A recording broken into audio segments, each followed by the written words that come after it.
They say home is where the heart is, but what happens when home is where the heart quietly learned to hide?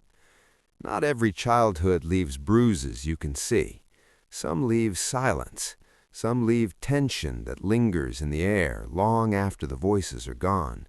And some leave a strange emptiness where love was supposed to live. Why do some people grow up feeling like strangers to their own emotions? Why does comfort feel unfamiliar, even when life becomes safe? This is the silent inheritance of unhappy families. Let's begin. There are wounds that bleed, and then there are wounds that learn how not to. Growing up in an unhappy family rarely feels dramatic while it's happening.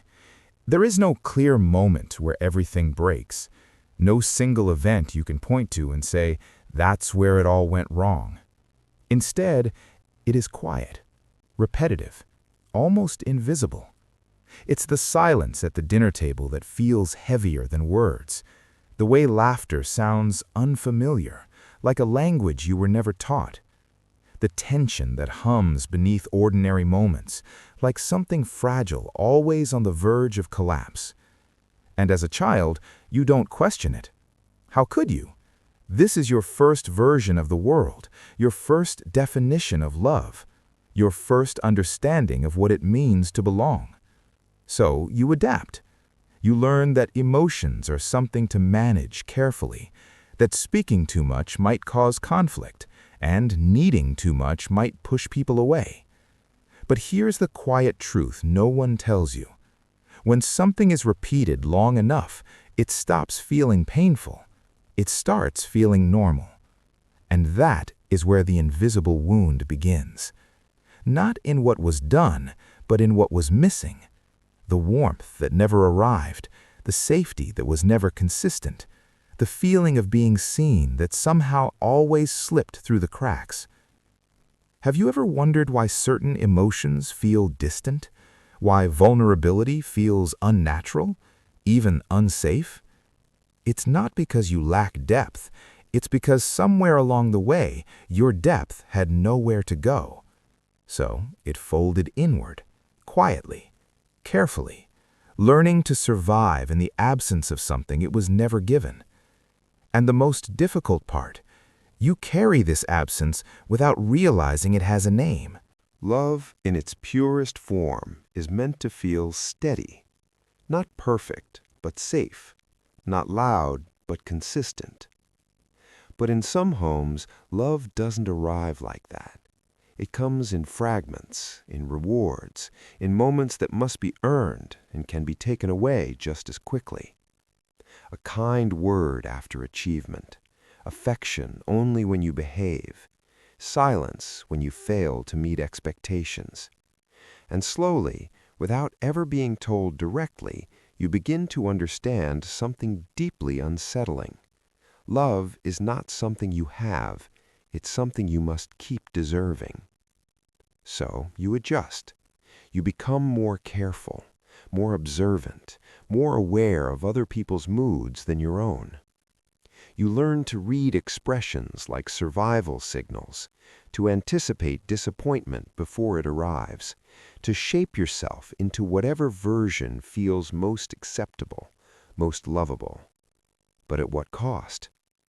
Have you ever noticed how exhausting it feels to simply be yourself? How there's always a quiet voice asking, is this okay?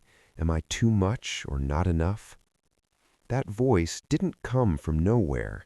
It was built in an environment where love felt unpredictable, where approval could disappear without explanation, where being accepted felt temporary, fragile.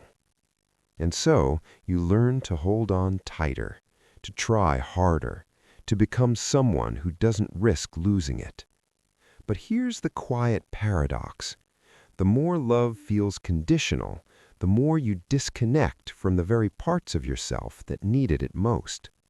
Authenticity becomes dangerous, needs become burdens, and slowly you stop asking for what you feel, because deep down you're not sure it will be given freely. So instead, you give. You give attention, You give understanding, you give pieces of yourself, hoping somewhere in return something will feel real. But even when it does, there's still that lingering question. What if it disappears? And that question stays, not because you're insecure, but because once upon a time, love was something that did. The human mind is not fragile. It is adaptive, especially in places where it has to be. When a child grows up in an environment filled with unpredictability, emotional distance, conflict, or quiet instability, the brain begins to reorganize itself, not for happiness, but for survival. It learns to scan, not consciously, but constantly. A shift in tone, a slight change in expression, the sound of footsteps in the hallway, all of it becomes data. Because in a world where emotional safety is uncertain, awareness becomes protection. This is where hypervigilance is born, not as anxiety, but as intelligence shaped by experience. Have you ever noticed how quickly you sense when something feels off? How your body reacts before your mind even understands why? That isn't overreaction, that is memory, stored not in words, but in sensation. And then there is the opposite response, not heightened feeling, but the absence of it. Because when emotions are too overwhelming, too unsupported, or too unsafe to express, the brain does something remarkable. It numbs. It softens the intensity. It creates distance between you and what you feel. Not because you don't care, but because caring, at one point, felt unbearable. So you become composed, calm under pressure, unaffected even when something inside you stirs. But beneath that calm is not emptiness, it is protection. A system that learned early on, feeling everything is not always safe. And perhaps the most confusing part, these adaptations don't disappear when the environment changes. You may find yourself in safe spaces, with kind people, in moments that ask you to relax, and yet something inside you stays alert or distant, as if your mind is still waiting for something to go wrong. Because once the brain learns survival, it does not easily forget it. It simply continues, even when it no longer needs to. There is a quiet contradiction that lives inside you, a part that longs to be close and a part that instinctively pulls away. You may not notice it at first. It doesn't announce itself loudly. It shows up in small moments, when someone gets too close and something inside you tightens. When affection is offered, and instead of warmth, you feel uncertainty. When everything seems safe, yet your body hesitates, as if it remembers something your mind cannot fully explain. Why does this happen? Because connection, for you, was never just connection. It was unpredictable, sometimes comforting, sometimes overwhelming, sometimes absent. So now, even when love appears in its gentler form, it carries echoes of what it once felt like. And those echoes create conflict. You want to trust, but something asks, what if this changes? You want to open up, but something whispers, what if this gets used against you? So you move carefully. You reveal pieces of yourself in fragments. You test people without realizing it. You stay, but never fully. And perhaps the hardest part, you might blame yourself for it.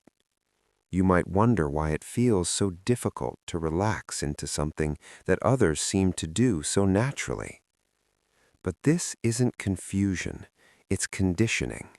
A nervous system that learned early on that closeness could come with discomfort or even pain. So it protects you, not by keeping you alone, but by keeping you partially guarded, always aware, always prepared, even in moments that ask you to let go. And so you live in between, not completely distant, but never entirely at ease, craving connection while quietly resisting the very thing you need. There comes a moment, not loud, not dramatic, but quietly unsettling. A moment where something begins to shift. It doesn't happen all at once. It arrives in fragments, in the way certain patterns start repeating, in the way relationships begin to feel familiar in uncomfortable ways, in the way you react and then pause, wondering why. And for the first time, a question appears. Where did this come from? Not as blame, but as curiosity. You begin to notice how quickly you withdraw, how carefully you measure your words, how deeply you fear losing something even when it hasn't been threatened. And slowly, something deeper surfaces.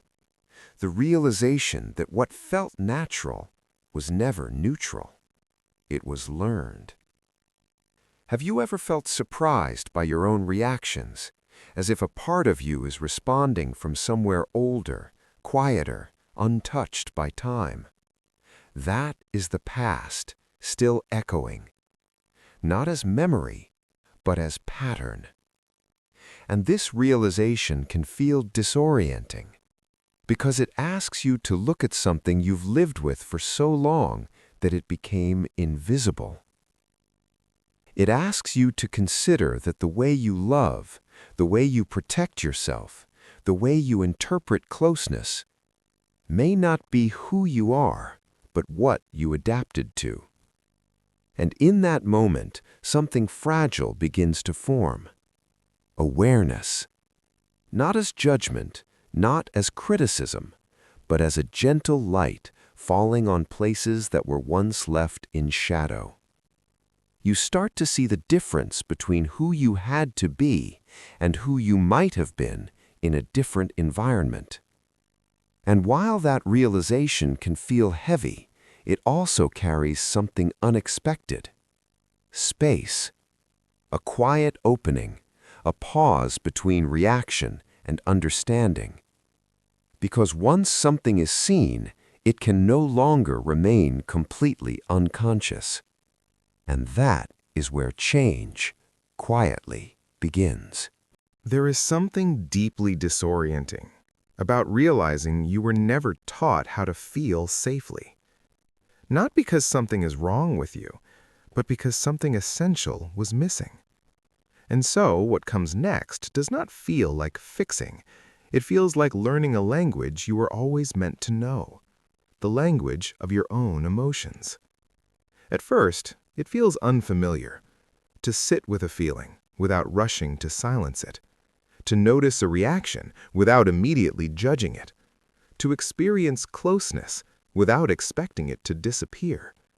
It doesn't come naturally, because for so long your system was trained to do the opposite, to stay alert, to stay guarded, to stay in control. So when softness begins to appear, it can feel almost uncomfortable, like stepping into warmth after years in the cold. You might question it, doubt it, even pull away from it. But slowly, something shifts. Not loudly, not all at once, but in small, almost invisible ways. Moments where you pause instead of react. Moments where you feel and don't immediately shut it down. Moments where connection doesn't feel like something you have to earn. And in those moments, something quiet begins to return. Not perfection, not certainty, but a sense of safety that isn't dependent on anyone else. A feeling that maybe, just maybe, your emotions were never the problem. They were simply waiting for a space where they could exist without fear. And that space, slowly, begins to form within you. Not as something you force, but as something you allow. A new way of relating, a new way of being, not defined by what you had to survive, but by what you are now capable of feeling. And perhaps the most important realization of all, you were never too much. You were never too distant. You were never broken.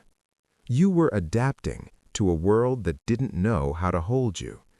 And now, quietly, gently, you are learning how to hold yourself. If this video made you feel seen, if parts of this reflection felt familiar, if something quiet inside you was touched, then know this: you are not alone in this experience. There are countless stories that look whole on the outside, yet carry silent histories within them.